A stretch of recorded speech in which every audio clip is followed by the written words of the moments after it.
Madam Speaker, we have 30 minutes here, and I'm trying to do sort of a wrap-up. As folks know, the House actually passed a continuing resolution, which, personally I wish we had battled it out and stayed and just tried to see if we could get the Senate to do some of their work.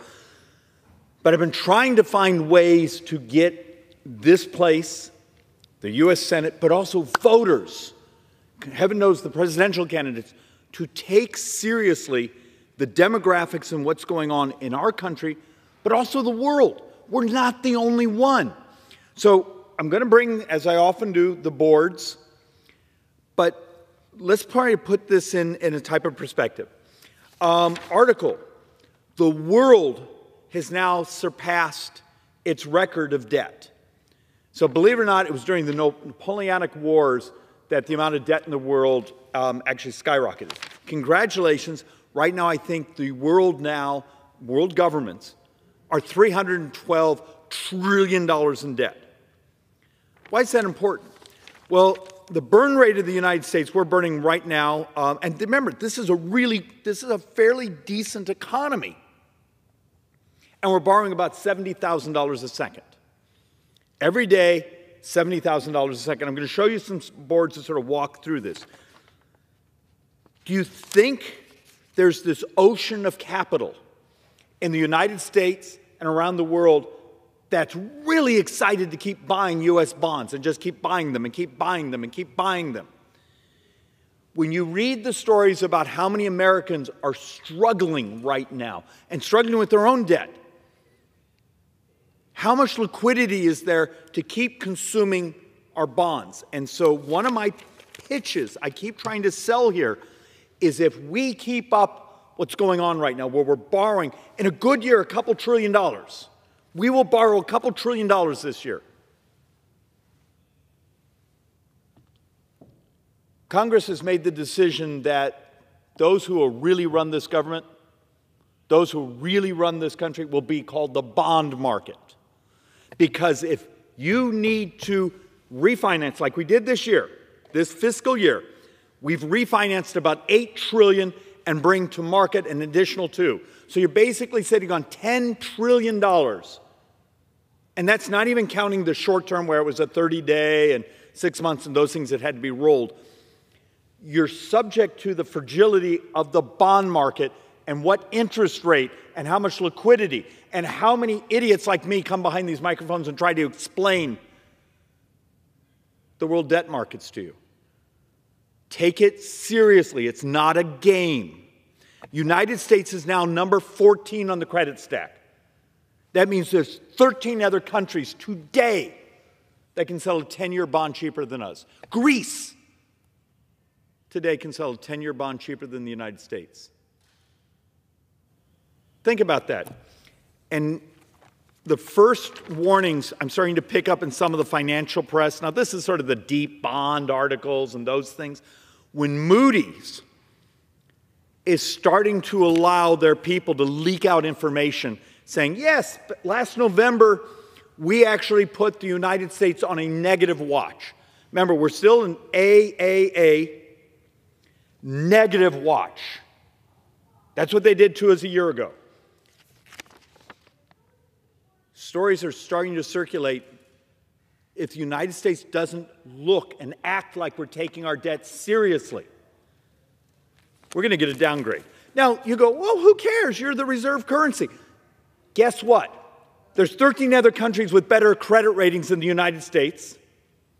And if you get the downgrade, if 2 of the 3 major rating agencies were to downgrade the United States and no longer it's all AAA, do you know, actually in our own statutes and a number of state statutes, they wouldn't be allowed to buy U.S. sovereign debt.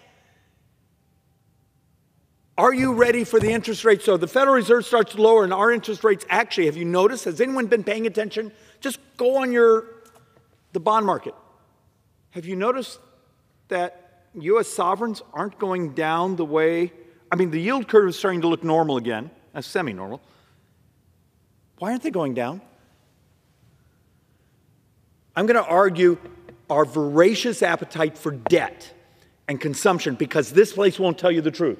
So once again, I'm going to do this a little bit backwards. For every dollar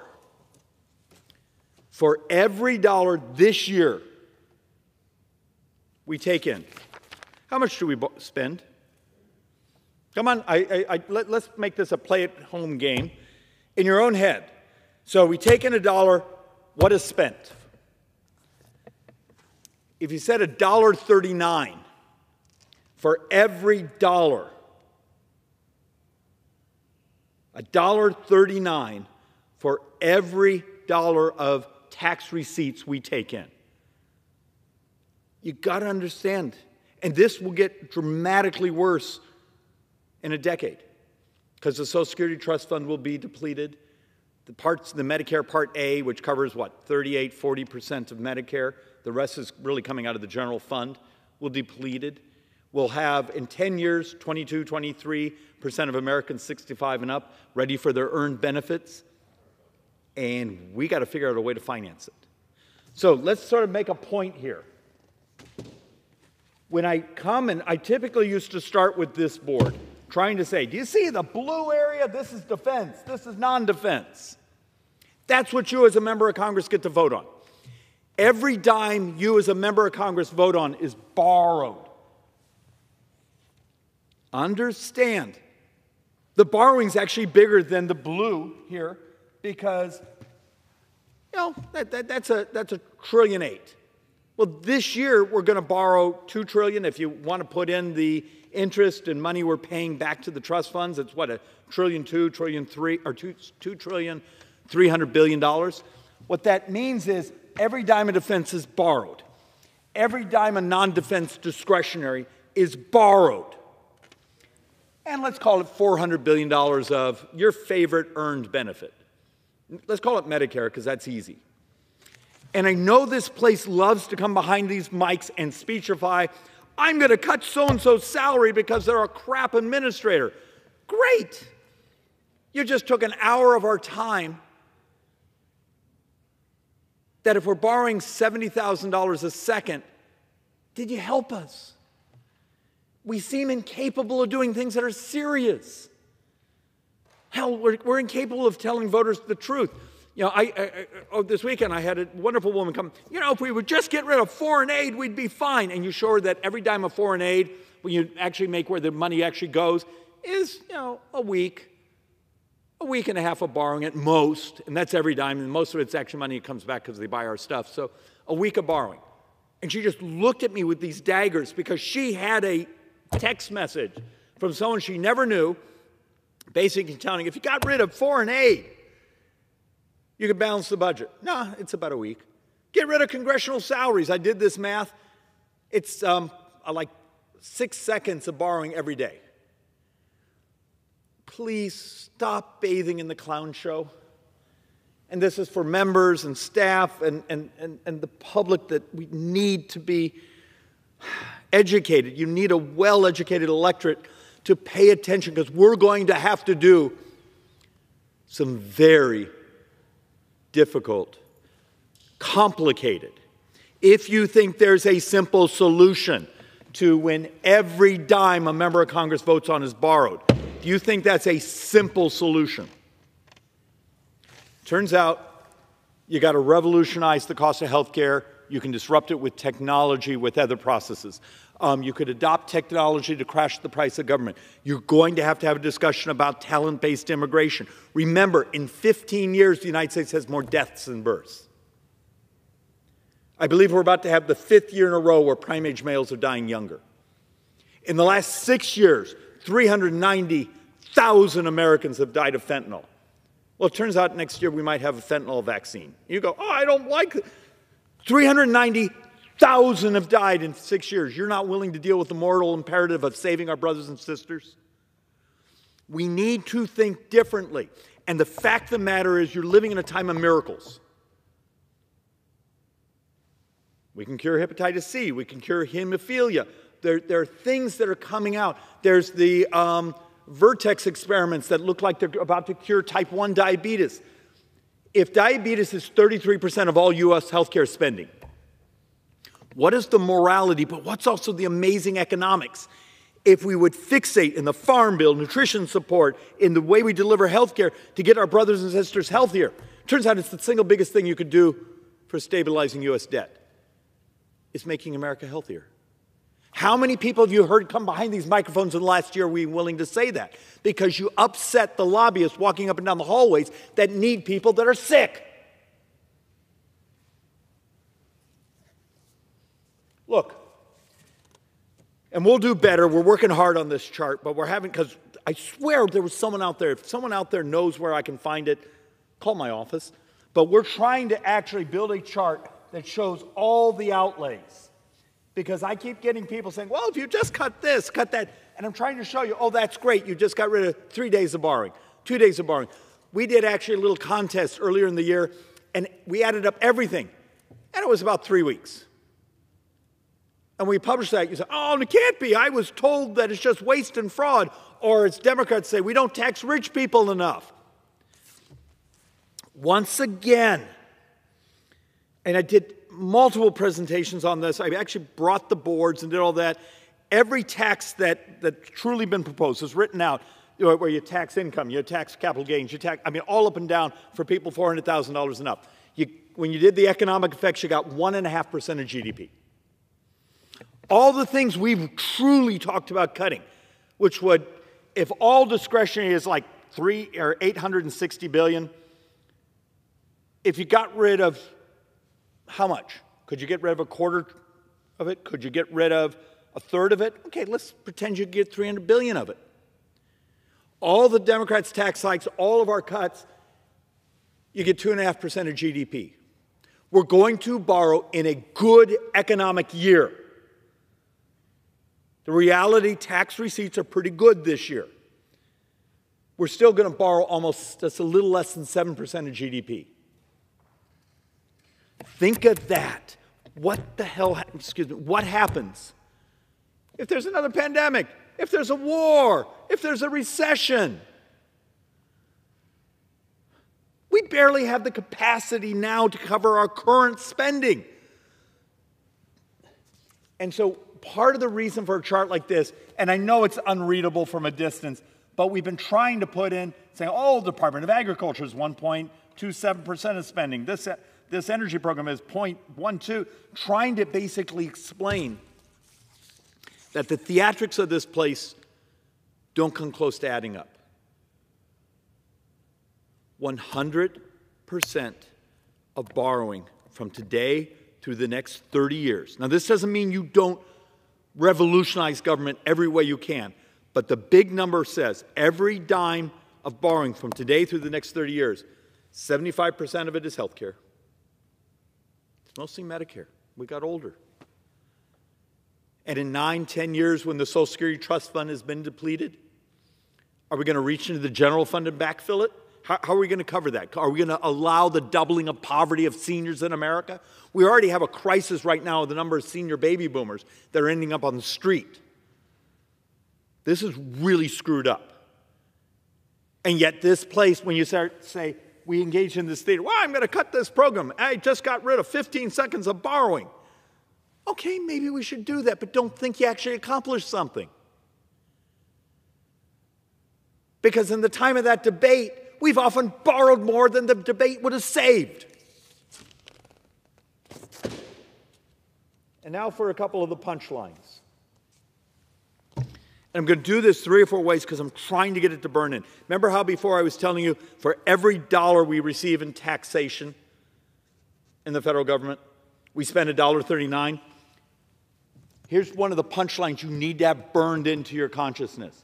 About, let's come here, 18 cents of that $1.39 borrowing is just interest. What did the interest buy us? Now, look, there's some economists say, well, you put out interest, someone got a rate of return, so they're going to spend it. But in many ways, it's not money it went to build a healthier military, dealt with poverty. Actually, and it's going to continue to grow and continue to grow and continue to grow. And you try to help folks understand. If we're borrowing $1.39 for every dollar we receive, and then try to show, little dotted line here, is basically, let's call it the break-even line. So if you're in the orange, that's mandatory spending.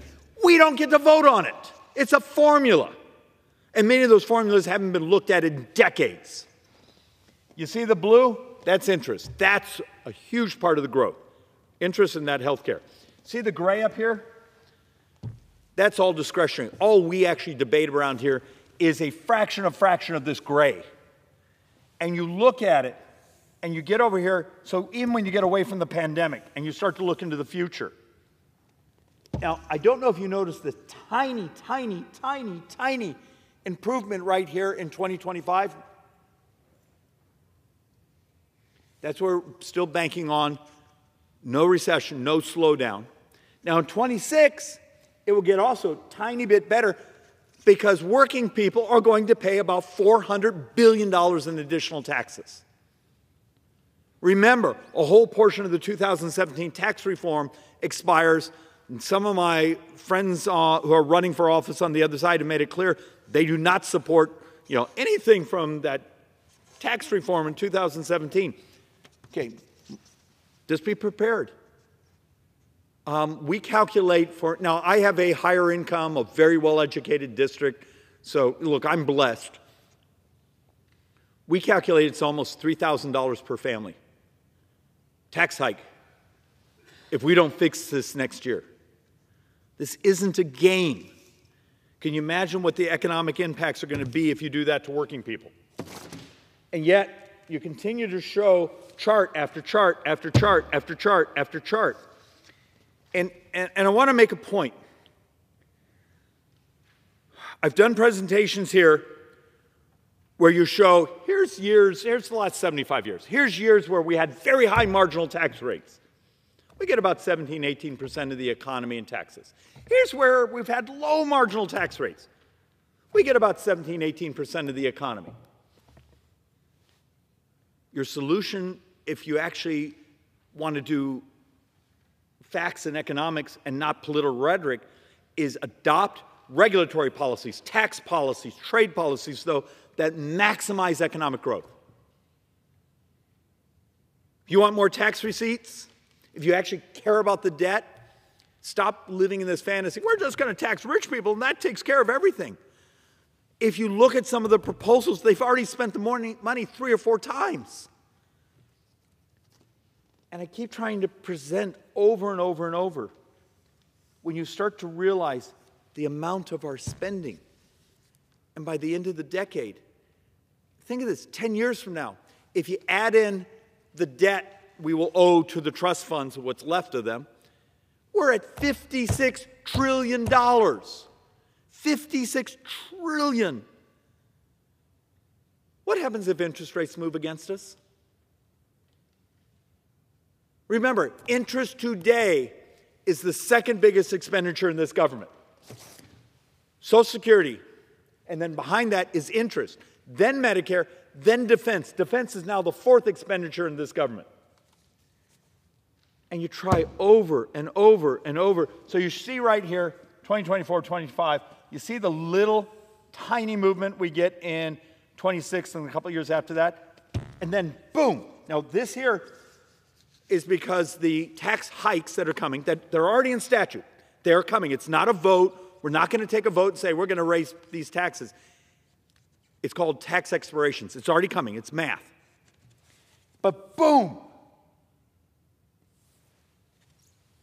After 3 or 4 years, you're back and the curve is back in. And we don't want to tell the truth. It's demographics. Starting in 1990, we started having fewer children.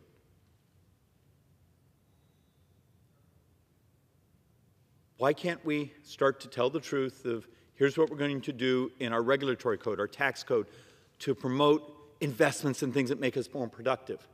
We're going to do things that actually close income inequality. It turns out we have data sets that say when the key driver to income inequality in America is actually health. And then think what we do in our nutrition policy, ag policy, other things. I mean, we're killing ourselves. And the last point, Mr. Speaker Pro Tem, can I ask how many minutes I have left?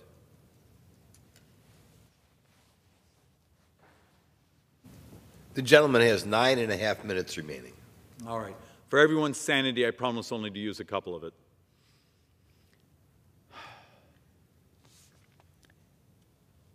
Okay, this is 2024. We functionally are going to take in $4,898 billion. We're going to spend $6,880 billion. Anyone see the math problem? And then if you want to tell the truth about actual debt and actual budgets where you actually say, okay, here's the interest we have to pay back to the Social Security Trust Fund, here's the Medicare Trust Fund, other things, you're functionally looking at a $2.2 trillion deficit in a year that things are good. But the other point, back to this board. How many members of Congress will stand in front of you and say, do you understand every dime? So like my friend Mr. Green and I get to vote on, every dime we vote on is borrowed.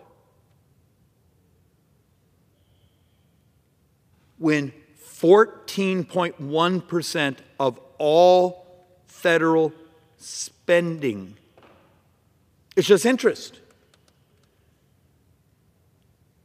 And it turns out the most powerful thing you and I could do to stabilize borrowing, and I've done hours on this floor trying to present it, and am I just an idiot for trying?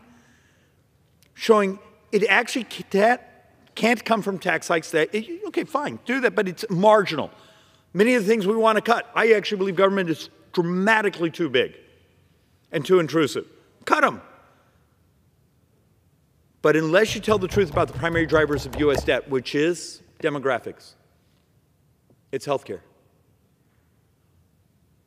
Are we going to change the rules so technology, so cures are moral? Fixate on those things. It turns out those are what you do to bend the debt curve. And yet I'll give this speech over and over and over. And maybe it just doesn't satiate the dopamine hits. Maybe it's just not trite and easy enough. Because it turns out doing some of this will be really hard. But it's doable.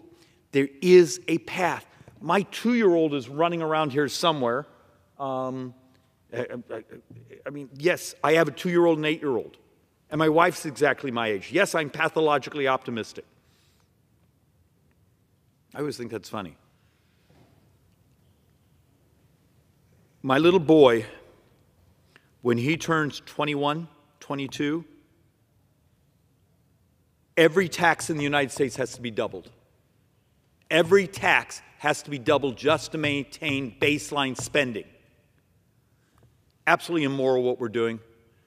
We have set up the first generation in U.S. history to be poor than their parents. Doesn't have to be that way, but this place needs a revolution in the way it thinks, because you can't keep being absolute dumb. You can't keep doing it the way we're doing it. And with that, Madam Speaker, I yield back.